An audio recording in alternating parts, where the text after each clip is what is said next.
Assalamualaikum warahmatullahi wabarakatuh. Perkenalkan, kami berdua, eh, saya sebagai Muhammad Akbar Maulana dan teman saya, Ya, kenalkan nama saya Tio Fadil dari Ismail. ya di sini kami akan menjelaskan perbandingan model-model software tentang Waterfall, Agile, Rapid Application Development, dan Scrum. Selanjutnya akan dijelaskan oleh teman saya. Silahkan. Pertama, ini saya menjelaskan tentang model dari waterfall sendiri. Yang dimana di sini ada tiga ini ya. Yang pertama ada linear approach atau pendekatan linear, yang dimana model waterfall ini bagaikan aliran air terjun ya. Jadi, bertahap dan berurutan melalui fase-fase yang berbeda. Dan transisi ke fase berikutnya terjadi setelah fase sebelumnya selesai sepenuhnya. Pendekatan ini menawarkan struktur yang jelas dan mudah dipahami. Ideal untuk proyek yang dengan persyaratan yang stabil dan terdefinisi dengan baik. Yang kedua yaitu ada documentation driven, yang dimana dokumentasi menjadi landasan utama dalam model waterfall. Setiap tahap menghasilkan dokumen yang komprehensif, mulai dari spesifikasi, persyaratan, hingga panduan pengguna. Lalu yang ketiga ada rigid structure, yang dimana perubahan sulit untuk diakomodasi, karena model tidak memungkinkan banyak fleksibilitas atau iterasi.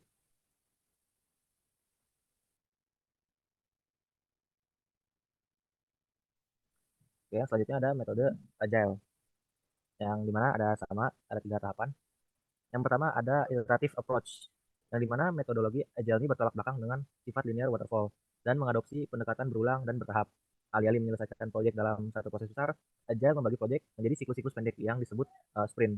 Nah, dalam sprint, tim fokus pada penyelesaian rangkaian tugas prioritas dengan tujuan yang jelas.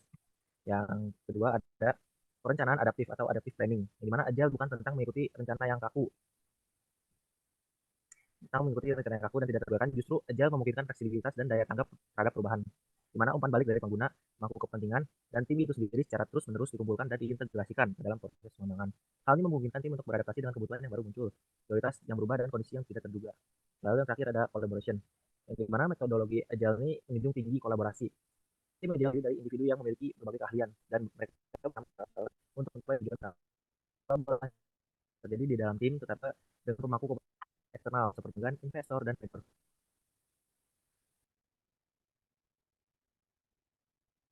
Oke, selanjutnya dari saya akan menjelaskan tentang metode Rapid Application Development atau lebih dikenal dengan RAD.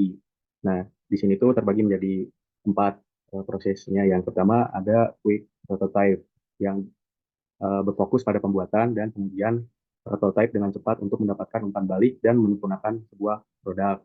Yang kedua ada User Involvement. Di sini tuh pelanggan dan pengguna itu akan memainkan peran sentral dalam proses pengembangan seperti memberikan masukan dan validasi. Nah, selanjutnya ada modular design. Di RAD sendiri itu pendekatan modular itu memungkinkan untuk pengembangan dan integrasi komponen secara cepat, terus secara adaptif juga gitu. Dan yang terakhir itu ada time box iteration. Nah, biasanya di RAD itu proyek ini terbagi menjadi siklus pengembangan yang singkat dan dibatasi waktu untuk memastikan pelaksanaannya tepat waktu. Nah, selain itu ada juga dalam RAD sendiri itu biasanya pengembangan iteratifnya itu ada beberapa fase yang diulang kayak perencanaan, prototype, user review, dan revisi. Nah, selanjutnya di sini akan saya jelaskan tentang metode Scrum. Nah, Scrum sendiri itu sama juga proses langkahnya itu terbagi menjadi empat. Ada iterative development. Iterative development sendiri ini merupakan salah satu langkah yang mengikuti pendekatan yang berulang dengan cara sprint dengan panjang tetap untuk menghasilkan nilai tambahan. Nah, yang kedua itu ada cross functional teams. Nah, di sini tuh akan terjadi pembentukan sebuah tim Scrum yang bisa mengatur dirinya sendiri dengan anggota yang memiliki beragam keterampilan dan keahlian. Yang ketiga itu ada continuous improvement. Nah, di Scrum sendiri itu menekankan bahwa si refleksi dan adaptasi berkelanjutan untuk meningkatkan proses dan hasil. Yang terakhir ada product backlog. Nah, product backlog ini merupakan sebuah tahapan dari Scrum yang bisa apa ya, memiliki beberapa daftar fitur dan persyaratan yang diprioritaskan yang dikelola oleh pemilik produk. Seperti itu. Nah, mungkin di sini akan dijelaskan lagi beberapa komparasi dari empat metode yang dijelaskan. Boleh silahkan oleh teman saya terlebih dahulu.